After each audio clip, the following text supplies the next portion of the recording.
Hola chicos, welcome to Spanish Lessons with Saber. Today we're going to discuss the verbs that change their meaning in the preterite. You remember that preterite is also called the simple past tense, right?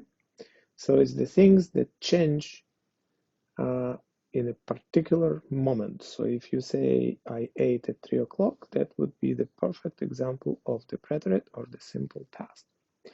All right, so let's see those verbs. We're going to review today the verbs saber and conocer, and you probably remember that both of them mean in English to know, but they mean slightly different uh, shades of to know. Saber is about the information, and conocer is about the physical familiarity. Then we're going to see the verb poder, can, be able to. We're going to see the verb querer, to want or to like. We're going to see no querer as a separate verb, even though it is just a negative of querer because the meaning is changing in the preterite. And then we're going to see the verb tener, to have, and how they change in the simple past tense or the preterite. We're going to learn about the story about the very anti-intellectual knight who didn't study his Spanish and was dreaming of a beautiful princess. And then we're going to learn about the intellectual dragon who studied his Spanish and also was dreaming of the princess. Let's see what happened.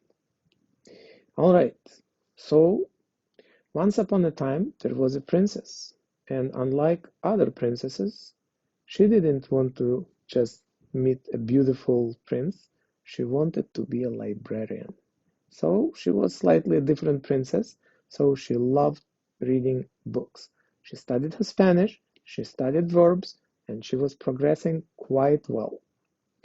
And there was a dragon that didn't like to fight knights, and he didn't like aggression and offensive actions against towns and villages, and he liked to read books. So let's see what happened. We have here the verb saber, and the verb saber means to know, but it is about the information. It's not about the physical familiarity. And you conjugate this verb in the preterite like this: supe, supiste, supo, supimos, supisteis, supieron. So what do you notice? You notice that because it's an irregular verb, highly irregular verb, the root of the verb will be not sub, but it will be sup. And if you need to refresh your knowledge about the irregular verbs, please watch the other video on this site. Just recorded it, so you have it about the conjugation of the irregular verbs in the preterite. This is one of them. So when you use saber in the present or in other tenses, it means to know the information. But remember, the preterite is the tense when you start or finish, do something at a certain moment.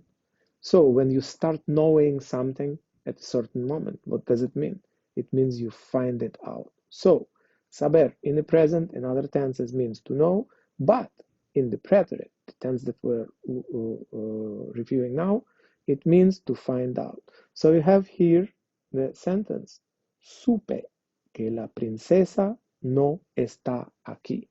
And we have here the somewhat sad dragon who found out that the princess is not there. So he came to a party, found out that the princess was not there, and became sad. But then he went to another party and met the princess. And we have the other sentence right here. Conocí a un dragón simpático en la fiesta. So we are now dealing with the other verb, conocer, which is the physical familiarity. It's not the information anymore. So when you use it in the present or any other tenses, that means to know. But when you use it in the preterite, that means to meet. Because logically, when you start knowing somebody suddenly at a certain moment, you, well, meet them. If you say, I know someone, it's in general. But if you just met them, you started knowing them, so to speak. So it would be conocí, conociste, conoció, conocimos, conocisteis, conocieron.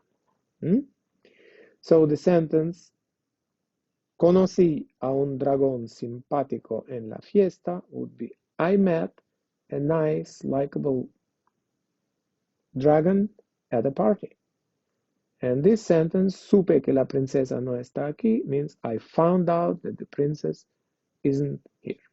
Well, they did meet, the dragon and the princess that wanted to be a librarian. We have here the verb poder. It means can or to be able to. And the conjugation goes pude for yo, pudiste for tú, pudo for él, ella, usted, pudimos for nosotros, pudisteis for vosotros. Remember, it's used only in Spain. Pudieron for ustedes or ellos, ellas. So you have here the sentences. En la fiesta no pude hablar mucho. At the party, I couldn't speak a lot. I failed. I didn't manage to speak a lot. Because poder means to be able to. So it's to be able to in the present and other tenses. But when you say no pude in the preterite, the tense that we're looking at now, it means failed. Tried but failed to speak a lot at the party. Other engagements. The next one is ella pudo tomar dos copas. She managed, pudo, tomar dos copas. She managed to drink two glasses of wine she had, and the conversation with the dragon definitely was going well. They discussed new books, they discussed old books, they had great time, and it was a great conversation. And then finally you say, pudimos pasar un buen rato. You don't say we had good time and translating as tiempo. No, because buen rato is the translation. So pudimos pasar un buen rato would be translated as we managed to have great time, to spend some great time. So the princess and the dragon had a great conversation. They met at the party, they had drinks, they discussed books, they liked each other. What do you think will happen? Well, here we are. We have the knight. The knight is very sportsy. He thinks that the strength is everything. He doesn't read books. He doesn't study Spanish. He's not doing well with the verbs, and he thinks that he can conquer the love of the princess without reading books.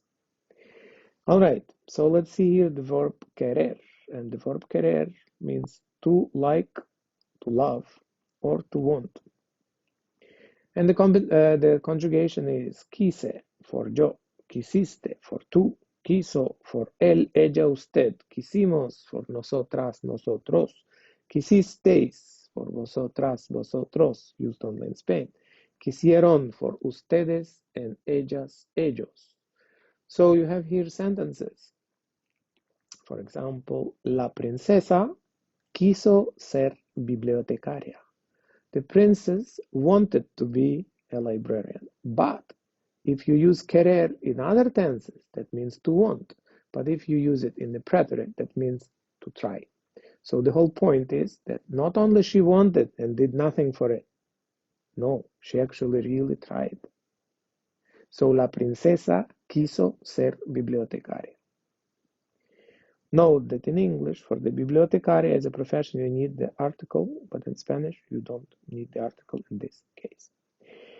Next sentence. Ella no quiso ser como otras, assuming that other princesses that she knows want to be silly and just to be beautiful and talk about dresses and parties and silly things. She's not like that. Ella no quiso ser como otras. So if you use querer with the negative, it means to refuse. So she refused to be like the others. Remember, she didn't want to be just a simple princess. She wanted to be a librarian. Then we have other examples. Ella no quiso hablar. She didn't want to speak. But when you use negative, remember it means to refuse. So she refused to speak. She refused to speak to the silly knight who was anti-intellectual and who preferred the sports, the strength and aggression to the books and education. Yo quise besarla. Quise in the positive right here means tried. So he tried to kiss her. Probably didn't go so well. But the dragon is also an intellectual dragon. He doesn't want to fight. He wants to read books. So el dragón no quiso pelear, which means the dragon refused to fight. The dragon refused to fight. All right, so let's see more. What do you think will happen? What do you think will happen? We have a verb tener, and tener means to have. But when you start having something suddenly, because remember, preterite deals with the sudden things, it means to receive or to obtain. So the conjugation is for yo, tuve, for tú, tuviste, for él, ella, usted, tuvo, for nosotros, tuvimos, por vosotros, vosotras, tuvisteis, for ustedes, ellos, ellas, tuvieron. So it means I received, you received, he, she, you, sir, you, madam received, we received, you all received in Spain because tuvisteis is only in Spain. Tuvieron, you and you plural and they received. So you have here the wedding and they got married and la princesa tuvo muchas flores. She received many flowers. So this is the good idea to study and read, not to ignore Spanish, to study the verbs, especially the ones that change meaning in the past. End of the story, they lived happily ever after.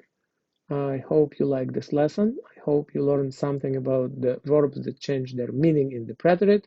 And ciao, pescado.